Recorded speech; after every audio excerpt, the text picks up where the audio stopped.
নমস্কার সবাইকে, আমি হীরক বলছি ক্যালগারি, কানাডা থেকে। আমি আপনাদেরকে সবাইকে স্বাগত জানাই আমার চ্যানেলে। তাহলে চলুন ভিডিওটা শুরু করি। প্রথম কাজ প্রথমে, আমার ঠাকুরের সঙ্গে সময় কাটাতে খুব ভালোবাসি। আমি দিনের শুরুতে আমি ঠাকুরের নাম দিয়ে শুরু করি, মা বাবার মঙ্গল প্রার্থনা করি, সবার মঙ্গল প্রার্থনা করি। পূজা দেওয়ার পর আমার কাজ হলো দুপুরবেলার খাবার বানানোর জন্য। আজকে আমি বানাবো রুই মাছের একটা মাখো মাখো ঝোল, আলু পেঁয়াজ টমেটো দিয়ে একটু ঘন করে একটু মাখো মাখো ঝোল করব। আমার বাড়ির পাশে একটা দেশি বাজার আছে, বাংলাদেশি। আমি সেখান থেকে আজকে সকালে রুই মাছ কিনে এনেছি। টোটাল 11 পাউন্ডের মাছটা ছিল, এই ধরুন 5.5 কিলোর মতো। আমাকে টোটাল প্রাইস নিয়েছে $36, এই ধরুন 2200 থেকে 2300 টাকার মধ্যে। আপনি এইখানে থেকেও আমাদের দেশের যা যা মাছ, সব মাছ, লিটারালি সব মাছ আপনারা এখানে পেয়ে যাবেন। যে রুই মাছটা আমি এনেছি, সব মাছগুলি বাংলাদেশ থেকে আসে, একদম গোটা বড় বিশাল বড় মাছ থাকে। আপনারা যখন চুজ করবেন, মানে সব সাজানো থাকে, আপনারা এরপর দাদাদেরকে দেবেন কেটে দিতে। ওনারা জিজ্ঞাসা করবে যে আপনারা কেমন সাইজ নেবেন। আপনার যার যার প্রেফারেন্সে আপনারা বলতে পারবেন, ছোট বড় সব সাইজেরই ওরা একদম প্রপার কেটে দেবে, ফ্রোজেন। আমি এখানে পেঁয়াজ কেটে নিয়েছি প্রপার কুচি কুচি করে, ক্যাপসিকামও কেটে নিচ্ছি কুচি কুচি করে। ক্যাপসিকাম দেওয়াটা পুরোপুরি অপশনাল, আপনারা চাইলে নাও দিতে পারেন বা চাইলে দিতে পারেন। আমার কাছে ছিল তাই আমি ভাবলাম দিয়ে দিই। আমি টমেটো ইনক্লুড করছি আমার ঝোলে। আমি টমেটো যেভাবে পারছি এভাবে কাটছি। বড় বড় পিস যেগুলো আছে সেগুলো আমি ট্রাই করছি। ছোট, আমি সেই প্রফেশনাল কাটার বা প্রফেশনাল শেফ না। আমি I am trying my best. Tomato কাটার শেষ হওয়ার পর আমি একটা সাইডে বাটিতে তুলে রাখবো এবং আমার কাটিং বোর্ডটাকে পরিষ্কার করে ফেলবো। এখন আলু কাটার সময় আলুগুলিকে প্রথমে একটু ছুলে নেব। আপনারা পারলে যত খুশি তত আলু দিতে পারেন, এটা সম্পূর্ণ আপনাদের উপরে। আমাদের ক্যালগারিতে দুইটা আমাদের প্রপার বেঙ্গলি শপ আছে, সেটা দুটোটাই বাংলাদেশি।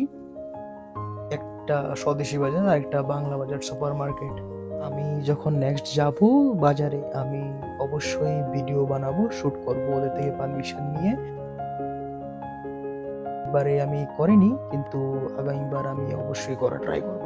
সাধারণত আমি যখন চিকেন আনি, মাটন আনি, আমি প্রায় ওয়ালমার্ট বলে এখানে বিশাল বড় একটা স্টোর আছে, ফ্রেশকো, কস্টকো, আমি সেখান থেকে বেশিরভাগ চিকেন বা নন ভেজের জিনিস আনি। আমি এখানে আলুকে লম্বা লম্বা করে কেটে দিয়েছি। আপনারা চাইলে 6 পিস বা 4 পিস করে দিতে পারেন, টোটালি আপনাদের উপরে। আমি এখন কড়াইতে একটু অলিভ অয়েল দিয়েছি গরম হওয়ার জন্যে। আমি এখন নিয়ে ফেলবো রুই মাছগুলি। আমি বেশি কিছু না, শুধু হলুদ আর একটু লবণ দিয়ে অল্প একটু এটাকে ম্যারিনেট করব। যা বলছিলাম, আমি চিকেন পার্ট, মিট পার্ট আমি স্টোর থেকে আনি, আর আমি অলওয়েজ চেষ্টা করি মাছ আমাদের দেশি বাজার থেকে আনা। আমার দেশি বাজারের মাছগুলি খুব ভালো লাগে। নিজের দেশের অনেক কথা মনে পড়ে। আমার কড়াই গরম হয়ে গেছে, এখন আমি মাছগুলি একটার পর একটা আমি ভেজে ফেলবো। আমি আমার গ্রোসারি মেনলি যেগুলি আছে, যেমন ভেজিটেবলস, ফ্রুটস, এগুলি আমি ওয়ালমার্ট থেকেই করি। আমি যখন করতে যাব, শপিং করতে, আমি অবশ্যই আপনাদেরকে নিয়ে যাব। সেখানে শুটিং করতে কারোর পারমিশন লাগে না যদিও, তবু আমি চেষ্টা করব আমার বেস্ট আপনাদেরকে দেখানোর জন্য এখানে ভেজিটেবলস কীভাবে বিক্রি হয়। এখন আমি মাছগুলিকে উল্টে পাল্টে নেড়ে প্রপার ভেজে ফেলবো। আপনারা চাইলে একটু কড়া করেও ভাজতে পারেন বা একটু মডারেট করেও ভাজতে পারেন, এটা আবারও টোটালি আপনাদের উপরে। প্লাস এই পর্যায়ে এসে আপনারা একটু চিলি পাউডারও দিতে পারেন, গুঁড়ো মরিচ, কিন্তু আমি এখানে স্কিপ করছি। এরপর আমি সব মাছগুলিকে একটু সাইডে তুলে রাখবো। তারপরে তোলার পর সেই কড়াইয়ের মধ্যে আমি আরেকটু তেল দিয়ে দেবো।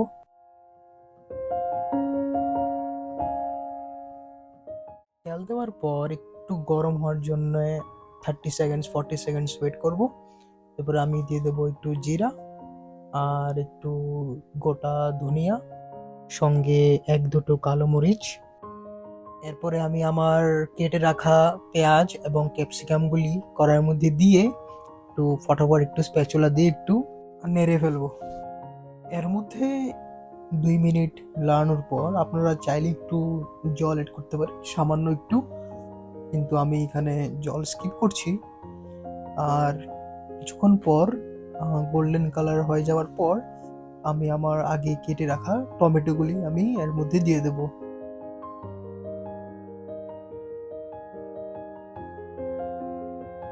আমার কাছে ছিল বলে একটু কাজু পেস্ট দিয়েছি অল্প, একটু ফ্লেভার আসার জন্যে।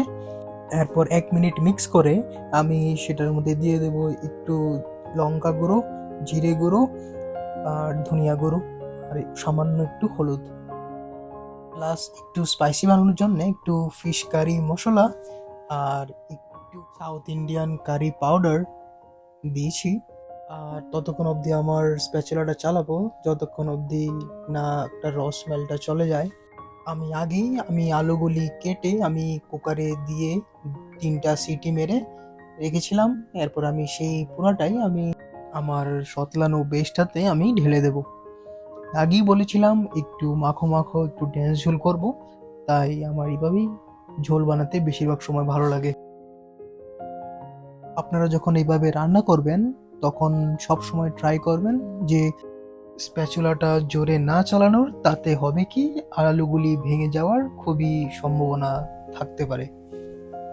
আমি এখানে কিছু ধনিয়া পাতা নিয়েছি, তারপর এগুলিকে একটু চপ করে ফেলবো।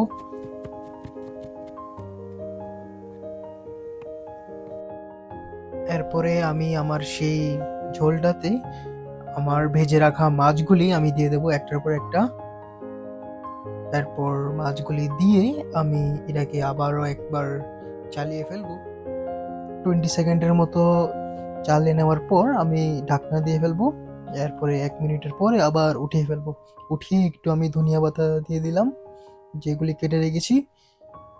আর আমাদের ঝোল অলমোস্ট প্রায় 95%ই ডান। এরপরে একটু আপনাদের স্বাদ মতো একটু লবণ ছড়িয়ে দিলাম। এরপর আমি আবারও একটু ঢাকা দিয়ে ফেলবো 2 মিনিটের মতো। 2 মিনিটের পরে আমার ঝোল ইজ রেডি। আমি গ্যাসটা বন্ধ করে দিয়েছি, আমি আপনাদেরকে দেখাচ্ছি এমন হয়েছে আমার রুই মাছের ঝোলটা। ওহো হো, খুবই স্বাদ।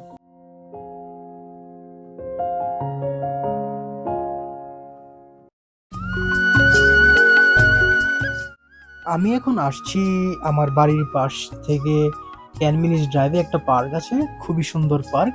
পার্কের নাম হলো অ্যালিস্টন পার্ক।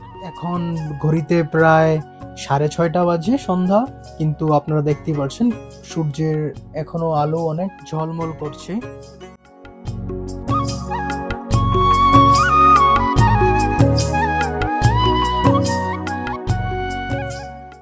আমি এখন আর কিছু বলবো না বেশি, আমি আপনাদেরকে শুধু দেখাবো পার্কটা, দেখুন কতটা সুন্দর।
চারিদিকে শুধু ফুল আর ফুল, বেশিরভাগই গোলাপ ফুল, সাদা গোলাপ, লাল গোলাপ এবং গোলাপি গোলাপ। চারিদিকে গোলাপ ফুলের গন্ধটা যেমন মোমো করছে।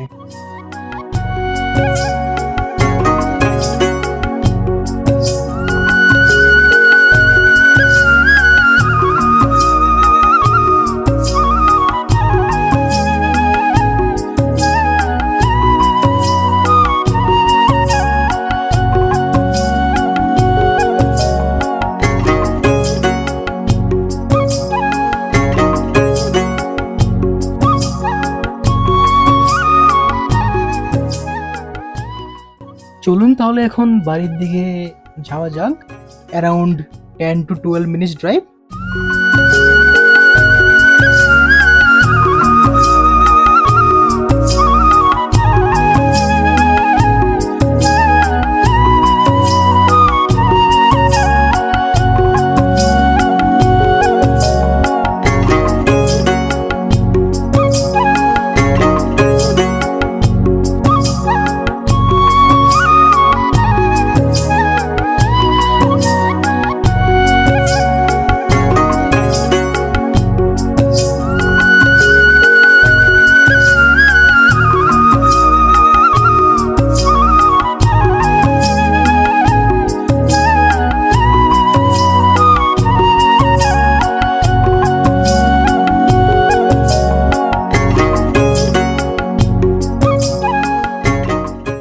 ড্রাইভিং করার সময় কিছু কথা বলে দিই, আপনারা হয়তোবা জানেন আমাদের এখানে রাইট সাইড ড্রাইভিং হয়। ইন্ডিয়াতে যেমন লেফট সাইড, আমাদের এখানে রাইট সাইড, মানে পুরোপুরি উল্টো ইন্ডিয়ার থেকে। এখানে ট্রাফিক রুলস খুবই স্ট্রিক্ট এবং সবাই খুব ভালোভাবে পালন করে ট্রাফিক রুলস। সেটা ইউএস এবং কানাডার সবচেয়ে একটা ভালো দিক বললেই চলে।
আমি আমার বাড়ির কাছে এসে পড়েছি, প্রায় আর 400 মিটার।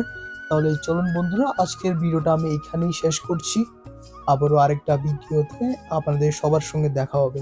সবাই ভালো থাকবেন, নিজের খেয়াল রাখবেন, সুস্থ থাকবেন এবং শুভকামনা রইল।